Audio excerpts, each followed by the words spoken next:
देखो शिवा, तुम्हारा डाउट मैं रिकॉर्ड कर दे रहा हूँ। देखो, जैसे मुझे तरीका याद है मैं वैसे बता देता हूँ, ठीक है। बाकी तुम पर निर्भर करता है तुम कैसे सीखे हो। देखो, कह रहा है समांतर श्रेणी के 27वां और 44वां पद क्रमशः इतना इतना है, तो 30 पदों का योगफल ज्ञात करो। तो मैं इसे बिना हल किए ही बता देता हूँ, लेकिन तुमको हल करने का तरीका मैं सिखा चुका हूँ, फिर भी वो तरीका सिखा देता हूँ। देखो, मैं 30 पदों का पूछा है, इसका मतलब n/2 यही फार्मूला लगाते हो, 2a plus n-1 into D, योगफल का यही फार्मूला लगता है, ठीक है। मतलब जो भी आंसर होगा n/2 मतलब 15 का गुणनफल होगा या 15 से कटने वाला होगा। 15 से कटने का मतलब 3 से कटने वाला होना चाहिए। देखो 4 1 5 4 9 9, ये 3 से कट रहा है। 4 2 6 9, ये भी 3 से कट रहा है। देखो ये 3 से नहीं कट रहा है, ये 3 से नहीं कट रहा है। अब हम क्या कर देते, अप्रॉक्सीमेशन खेल देते, क्योंकि ये 14,000 ये 11,000 है। अगर मैं मान लेता ये 27वां पद 444 है, ठीक है ना। तो अगर मैं मान लूँ 27वां 28वां सब मतलब 450 से हो गया, उससे ज़्यादा मतलब 1 से लेकर 30 तक सब 450 अगर मान लेता हूँ, तो भी 30 पदों का योग कितना होगा? 30 पदों का योग 14,000 कभी नहीं होगा। 4 3 12, 13,500 होगा। मतलब जो भी आंसर आएगा 13,500 से कम होगा, और वो एक ही आंसर है, ऑप्शन नंबर सी। समझ गए? अब हल करने का तरीका क्या है वो सिखा देता हूँ। देखो 27 पद को कैसे लिखोगे? पहला पद प्लस 26d, ये दिया है 444, ठीक है। पहला पद प्लस 43d लिखोगे तो 44वां पद हो गया, ये 512 लिखा है, ठीक है। अब इसको तुम हल करोगे तो ए का वैल्यू डी का वैल्यू निकाल सकते हो, घटा दोगे तो कितना आएगा? तुम कहोगे ये आ जाएगा हमारा 43 में से 26 गया तो 17 बच गया, -17d आएगा। ये माइनस आएगा तो मैं सीधे लिख देता हूँ -68। तो 17 चौके कितना हो गया? 68। सर्वांतर तुम्हारा 4 हो गया, एक चीज हो गया। अब जब तुम ए का वैल्यू निकालोगे तो 4 का वैल्यू यहाँ भर दो, कहीं पर यहीं पर भरोगे तो 25 चौके 100, 1 चौके 4 104। तो ए बराबर 444 में 104 घटाओगे तो 340 आ जाएगा। अब तुमको वैल्यू पुट कर देना है। वैल्यू पुट कहाँ करना है? इस फार्मूले में वैल्यू पुट कर देना है। मैंने तो अप्रॉक्सीमेशन बता दिया था, ठीक है ना। देखो क्या, अब n/2 की जगह क्या लिखोगे? डायरेक्ट 15 लिख दूं? क्यों? क्योंकि 30 का आधा 15 होता है, गुणे ये 2a, तो 34 दूनी 68, 680 लिख दिया, प्लस n-1 29 गुणते डी का वैल्यू 4। अब इसको हल कर दो तो 15 गुणते ये 29 चौके कितना हो जाएगा? 116। क्लियर है? मतलब 3 चौके 12 गुणा कर सकते हो। 116 प्लस 680 जोड़ोगे तो कितना आ जाएगा? 796। 15 6 का 90, 15 9 में 135, 135 9 कितना होता है? 144, हाथ में 14, 15 7 105, 14 119, यही हो गया आंसर। देखो ऑप्शन सी आंसर आया था, ठीक है। देखो अब ये एक सवाल है, कह रहा है, मैं पढ़ रहा हूँ कि एक वस्तु 5100 रुपये में बेचने पर होने वाली हानि, मतलब जब 5120 में बेच रहे तो हानि हो रहा है, याद रखना। और उसी वस्तु को 10,240 में बेच रहे हो तो लाभ हो रहा है, ठीक है ना। लेकिन कह रहा है कि प्राप्त लाभ का 60% है। इसका मतलब मैं 10,240 में बेच रहा हूँ तो जितना भी लाभ हो रहा है उसका 60% 5120 है। समझ गए? तो वस्तु का क्रय मूल्य पूछ रहा है। अब तुम सोचो, हम अगर क्रय मूल्य को x मान लेते हैं तो जब हानि हो रहा है इसका मतलब क्रय मूल्य बढ़ा रहा होगा, बात समझना, ठीक है। और जब लाभ हो रहा है इसका मतलब यह होता है कि जो विक्रय मूल्य है क्रय मूल्य से बड़ा होगा, यही बात है कि नहीं। जब हानि हो रहा है तो क्रय मूल्य बड़ा है, लाभ हो रहा है तो विक्रय मूल्य बड़ा है। बराबर कह रहा है इसका 60% है। 60% को 3/5 लिख सकते हैं कि नहीं? कोई दिक्कत। अब इसको हल कर दो। हल करोगे मेरे भाई तो कितना आ जाएगा? यहाँ पर 5x माइनस 5 5 25, 12 25 60, 25,600। मैंने 5 का गुणा इधर कर दिया, 3 का गुणा मैं इधर करूँगा तो 10 3 30,000, 24 जब 10 3 30,000, 24 3 72, -3x। अब जब हल करोगे तो 5 3 8x हो जाएगा। कैसे हो जाएगा? ये माइनस इधर हो गया तो प्लस, ये इधर जाएगा तो जुड़ जाएगा, जोड़ दो डायरेक्ट, 0 हो गया, 2 हो गया, 7 6 13 और 5 1 6 3 2 5। जैसे काटोगे 8 7 56, 0 बार जाएगा, 8 चौके 32, 7040 आंसर हो जाएगा ऑप्शन ए। ठीक है, कोई दिक्कत? कैलकुलेशन में दिक्कत होगा, कभी कभी बढ़ा गया तो डिजिटल सम दुनियादारी कर सकते हो। दूसरा प्रश्न क्या है? दूसरा प्रश्न मतलब नेक्स्ट प्रश्न है हमारा, कह रहा है कि ए ने एक्स को 12% साधारण ब्याज पर 26,400 का एक हिस्सा दिया, शेष राशि को 9% साधारण ब्याज पर वाई को उधार दिया। 3 वर्ष बाद उसे कुल 34,320 रुपये की राशि प्राप्त हुई, तो फिर वाई को कितनी राशि उधार दी गई थी? ठीक है, तो देखो ब्याज उसको कितना मिला, 34,000 में से मैं डायरेक्ट 34,000 में से ये 26,000 घटा रहा हूँ। ठीक है ना, ऐसा ही कितना मिल गया मेरे भाई? तुम कहोगे 0 में से 0 गया सर, 0 हो गया, फिर मतलब 2 बच गया। ठीक है, फिर उसके बाद में हमारे 13 में से 4 गया, 9 बच गया, 7, 7920 रुपया हमको क्या मिल गया मेरे भाई? ब्याज मिल गया। क्लियर है? देखो मैं बेसिक से ही बता रहा हूँ, और मेथड है लग सकता है, लेकिन फिलहाल ये बता रहा हूँ। हमें कितना का ब्याज मिल गया? तुमने कहा कि 7920 रुपया का ब्याज मिल गया। अब मैं ये मानकर चलता हूँ कि अगर एक्स को, ठीक है ना, एक्स को अगर मैं ए राशि दे रहा हूँ तो वाई को अपने आप कितना हो जाएगा? 26,400 माइनस ए। ठीक है, वाई का पूछ रहा है, वाई का पूछ रहा है, तो मैं इजी करने के लिए मैं वाई को ही क्या मान लेता हूँ? ए मान लेता हूँ। वाई को ही क्या मान लेता हूँ? ए, ताकि कोई दिक्कत नहीं होगा, वाई को ए। अब देखो हम क्या करते हैं, एसआई का सूत्र क्या होता है? तुम कहोगे वाई मूलधन गुणे दर, वाई को ही डायरेक्ट मान लेता हूँ, चलो ए नहीं लिखता, मूलधन गुणे दर कितना है? तो तुमने कहा कि वाई का दर सर 9% था, और कितना साल के लिए? 3/100, यही होता है, प्लस अच्छा एक्स का कितना है? तो तुमने कहा कि 26,400 माइनस एक्स, इसको 12% 3 वर्ष के लिए मिला था, बटे 100 बराबर कुल ब्याज कितना हो गया? 7920। अब इसको हल करोगे तो आ जाएगा, है कि नहीं? एक और तरीका है, एक और तरीका है, किस तरीके से कि ये देखो 12 36 परसेंट इसको मिल जा रहा है एक्स को, और 9 3 27 मिल जा रहा है किसको? वाई को। ध्यान सुनना, और ये 79% इस 26,400 का कितना परसेंट है उसको कैलकुलेट करोगे। मैं तरीका बता रहा हूँ, फिर इसको क्या लिख सकते हो? 27 + 9 लिख सकते हो कि नहीं? तो 9 बराबर कितना आ जाएगा, उस तरीके से हल कर लेना। फिलहाल इसको हल कर लेना, तुम्हारा आंसर आ जाएगा। ये बेसिक है, ठीक है ना। अगर मुझसे कहोगे तो अभी तो टाइम नहीं मिल पा रहा है, मैं साधारण ब्याज का ऐसा ऐसा प्रश्न कुछ छांट करके ले करके कोशिश करूंगा ट्रिक बनाने का, ठीक है ना।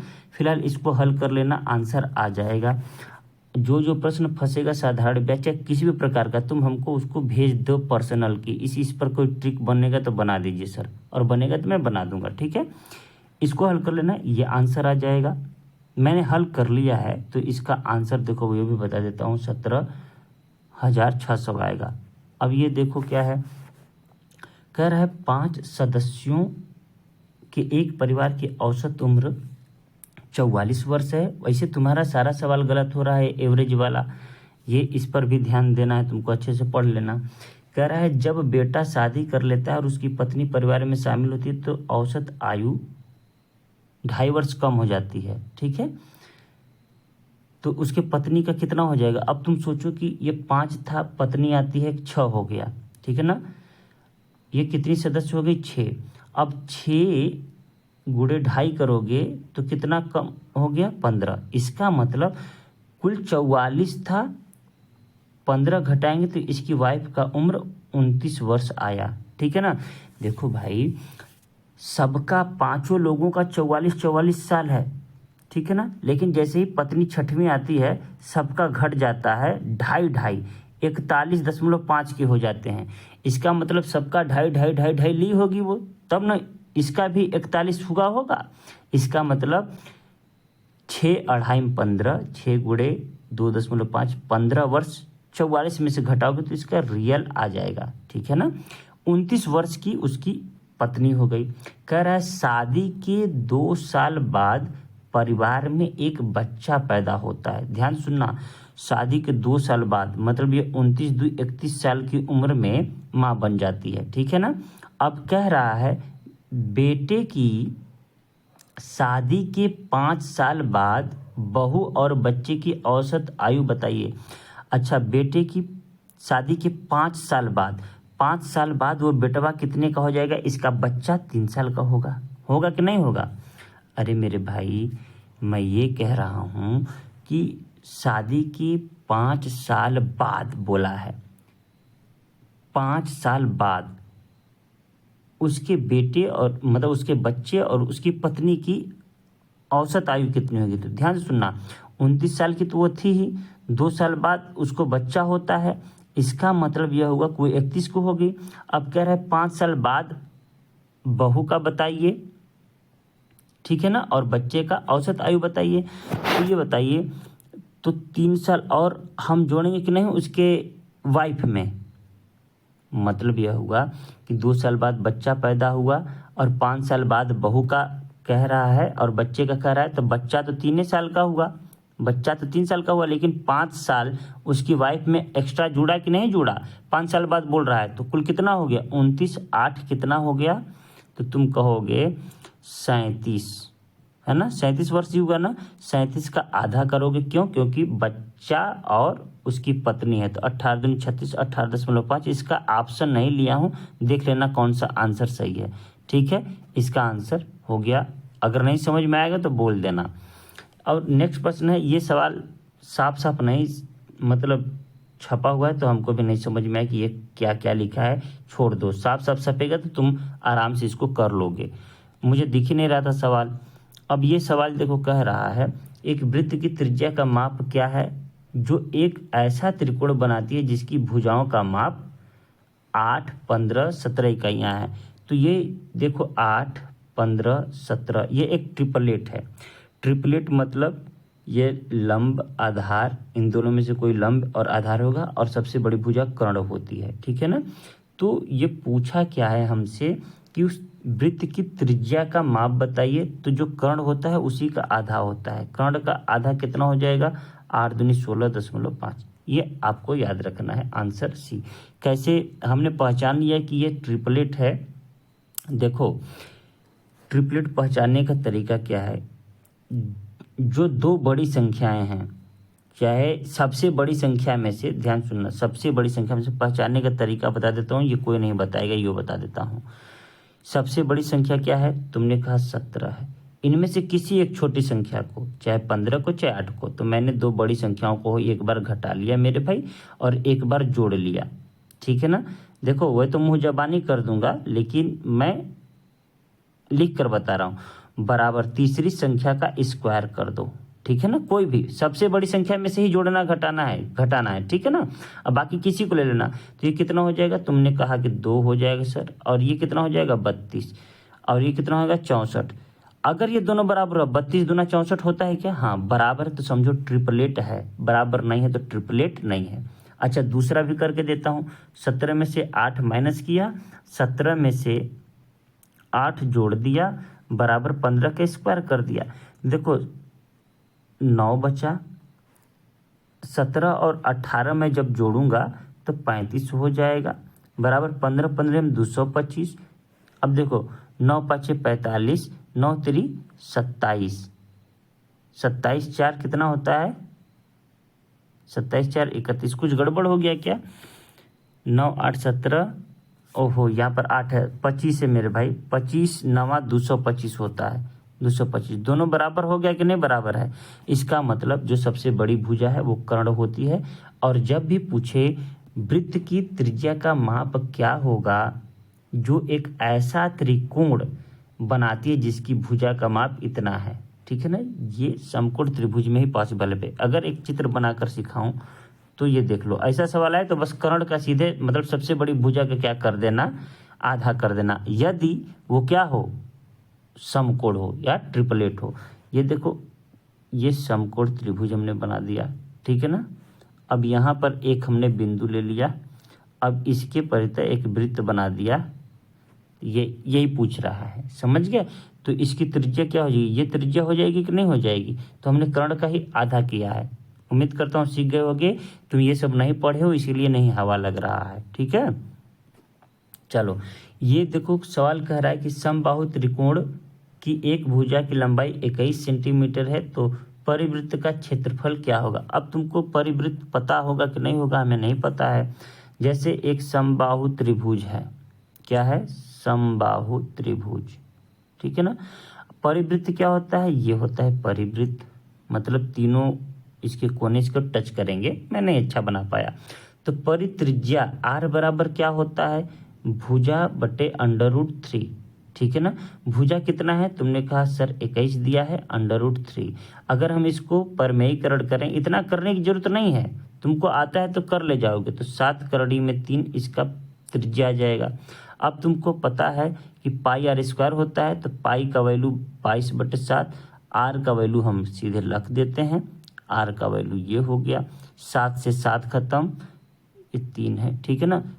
3 हो गया, 7 3 21 का गुणा 22 में करोगे कितना आ जाएगा, 21 गुणे 22, 21 1 441 और 21 462। Option number C is right answer, ठीक है। कोई दिक्कत नहीं होनी चाहिए। उम्मीद करता हूँ समझ में आ गया होगा। फार्मूला कौन लगाया, पाई आर स्क्वायर लगाया। परिवृत्त का क्या है, त्रिज्या कितना होता है, ये होता है। अब तुमको ये नहीं पता था इसलिए नहीं लगा पाए, इसलिए देख लो जो लेवल आ रहा है इसका मतलब तुमको ये भी पढ़ना पड़ेगा, ज्यामिति। अब ये सवाल है कि ये वाला मैं इसलिए नहीं पढ़ाता हूँ क्योंकि तुमको मैंने बताया ही नहीं है। अभी मैंने जो क्रम से संचय पढ़ाया है वो अगर हमारा पढ़ लिए, 2-3 बार देख लेना वीडियो, रिवीजन भी कर लेना, फिर प्रायिकता का सैटरडे को बनाऊंगा जब हमारा छुट्टी होगा, तो तुमको ये सब सवाल हो जाएगा। मैं प्रीवियस ईयर में देख लिया हूँ। मैं तुम लोगों से क्यों पूछा कि किसी के पास है क्या, 17 तक ही मेरे पास पेपर है, समझ गए। 21 का पेपर और चाहिए। मैंने देखा तो इसको प्रायिकता बोलते हैं। इसमें गेंद से संबंधित सवाल आए हैं, सिक्के से संबंधित सवाल आए हैं, और क्या आए हैं, अंकों से संबंधित सवाल आए हैं। इसके अलावा क्या आ सकते हैं, ताश के पत्ते जानते हो, ताश के पत्ते, इससे सवाल आते हैं, मतलब प्लेइंग कार्ड, ठीक है ना। तो मैं देख लिया हूँ तीनों का मैं पढ़ा दूंगा, चारों टाइप का सवाल। फिलहाल इसको बता देता हूँ तुम्हारे सहूलियत के लिए, केवल हल करूंगा, बाद में जब ये पढ़ा दूंगा तो तुम इसको उड़ा दोगे। देखो कह रहा है कि 6 लाल गेंदें हैं, ये 6 रेड गेंदें हैं, और कह रहा है कि 4 हरी गेंदें हैं, 4 ग्रीन हैं, और 5 नारंगी हैं। 5 क्या हैं, नारंगी हैं। अब कुल कितने हो गए, 6 4 10 5 15, टोटल 15 गेंद हैं, ठीक है ना।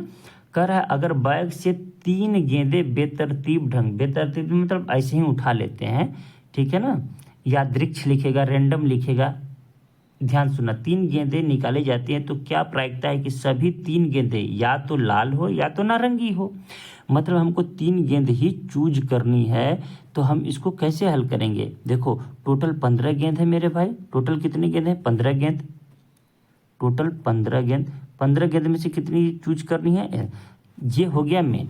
इसी के अब देखो क्या कह रहा है कि हमें टोटल 3 गेंद चूज करनी है, वो या तो लाल हो या तो नारंगी हो, तो इससे कोई मतलब नहीं है, ठीक है। तो 6 गेंदे में से या तो 3 क्या हो, लाल हो, या का मतलब प्लस होता है, क्रमचय संचय में पढ़ाया हूं मैं, देख लेना उसको अच्छे से, फिर इसको भी पढ़ाऊंगा। अब 5 गेंदें नारंगी है, इसमें से भी क्या होना चाहिए, 3, या तो यही हो जाए 3 या तो वो हो जाए। अब इसको हल करो, हल करना आता ही है, क्रमचय संचय तुमको पढ़ा है, तो उसके बिना ये पाठ अधूरा है। कैसे हल करते हो, मतलब तुम इसको हल करते हो 6 फैक्टोरियल बटे 3 फैक्टोरियल तो है ही, 6 - 3 फिर 3 फैक्टोरियल हो जाएगा, प्लस 5 फैक्टोरियल तो है ही, अब फिर नीचे 3 फैक्टोरियल है ही मल्टीप्लाई बाई 5 माइनस 3 बराबर 2 फैक्टोरियल। टोटल जब हल करोगे मेरे भाई तो ये 15 फैक्टोरियल, ठीक है। फिर डिवाइडेड बाई इसमें क्या करोगे तुम, तो कहोगे कि 15 मतलब 3 फैक्टोरियल है ही, जगह नहीं बच पा रहा है, गुणते 12 फैक्टोरियल, 15 माइनस 3। अब इसको तुम जब हल करोगे तो तुम्हारा आंसर आ जाएगा, ठीक है। अब जिसे इसको हल करूंगा मैं तो ये क्या लिखूंगा, 6 फैक्टोरियल को 5 6 गुणे 5 गुणे 4 गुणे 3 फैक्टोरियल, तो 3 फैक्टोरियल से 3 फैक्टोरियल खत्म हो जाएगा। अब इस 3 फैक्टोरियल का मतलब क्या होता है, 6, 3 दूनी 6, 6 से 6 खत्म, तो 5 चौके 20 बचा यहाँ पर, ठीक है। इसको हल कर लेना। अभी नहीं समझ में आ रहा है छोड़ दो, कोई दिक्कत नहीं। इस 5 फैक्टोरियल को क्या लिखोगे मेरे भाई, 5 गुणे 4 गुणे 3 फैक्टोरियल लिख सकते हो। 3 से 3 खत्म हो जाएगा, 5 चौके 20 हुआ, और 2 से भाग देंगे तो 10 हो गया, नीचे ऊपर 10 हो गया, ठीक है ना। तो ऊपर 30 आएगा, ठीक है ना, इतना याद रखना। अब इसको जब हल मैं करूँगा तो ये देखो, ये 15 फैक्टोरियल गुणे 14 गुणे 13 लिख रहा हूँ और 12 फैक्टोरियल लिख दिया। अभी नहीं समझ में रहेगा, कोई दिक्कत नहीं। इस 12 फैक्टोरियल से 12 फैक्टोरियल खत्म हो जाएगा। इस 3 का मतलब 3 फैक्टोरियल का मतलब 6 होता है। तो देखो यहाँ 2 7 14, 3 5 15। अब देखो 13 7 91, 91 गुणे 5, 5 6 का 30, मतलब 6/91 आंसर। नहीं समझ में आया होगा, छोड़ दो। अभी जब मैं अगला चैप्टर तुमको पढ़ाऊंगा तो तुम एक एक सवाल लगा लोगे। ये सवाल देखो, अंग्रेजी के शब्दकोश के अनुसार शब्दों को पुनर्व्यवस्थित करो। शब्दकोश के अनुसार पुनर्व्यवस्थित करो, और कौन सा शब्द तीसरा होगा। अरे भाई, कौन सा शब्द तीसरा होगा। तो अब तुम बताओ सबसे पहले क्या आता है। तो तुमने कहा कि आई से शुरू होता है, आई है। आई के बाद इनमें से क्या होगा, देखो ओ होगा। मैंने क्यों कहा, ये 15 होता है, ये देखो आर 18 पर है ना, ये 14 होता है, ये 15 होता है। तो मतलब आई के बाद सीधे एन होगा, ये हमने ऐसे लिख दिया, एन होगा, ठीक है। फिर क्या होगा, ओ होगा। क्लियर है, इतना से हमने यह देख लिया डी वाला पहले नंबर पर आएगा, ठीक है। अच्छा, दूसरे नंबर पर कौन आएगा, आई, रे यार हमको वाइट लेना है, आई हो गया, ठीक है। फिर उसके बाद में ओ आ जाएगा, फिर एन आ जाएगा। क्यों क्यों क्योंकि यहाँ पर आई ओ के बाद आर है, आई ओ के बाद एन है, तो आर से पहले एन आता है। इसका मतलब ऑप्शन ये बी है, ये दूसरे नंबर पर आएगा, ठीक है ना। अब उसके बाद में आई ओ आर आएगा। क्यों आई ओ आर आएगा, क्योंकि आई आर दे दिया है पहले, जबकि आर से पहले ओ आता है। इसका मतलब ऑप्शन जो सी है, ये सी वाला ऑप्शन सी है, यही तीसरे नंबर पर आएगा। पुनर्व्यवस्थित करने आता है ना, प्लेस वैल्यू के हिसाब से रखो। नहीं समझ में आया तो पूरा एक एक करके रख देता हूँ। देखो पहले I N O R Y, ये 1 नंबर पर होगा, ठीक है। कैसे होगा, ये 9 नंबर पर है, ये 14 नंबर पर है, ये 15 नंबर पर है, ये 18 नंबर पर है, और ये 25 नंबर पर। दूसरा बनाता हूँ, देखो आई पहले 9 नंबर वाला हो गया, ठीक है ना। अब इसका लड़ाई नहीं है, अब इसका लड़ाई नहीं है, जो भी लड़ाई है, अब जो भी लड़ाई है इन तीनों का है। अब इन तीनों में सबसे पहले क्या लिखोगे, आई ओ एन लिखोगे, फिर आर, फिर वाई।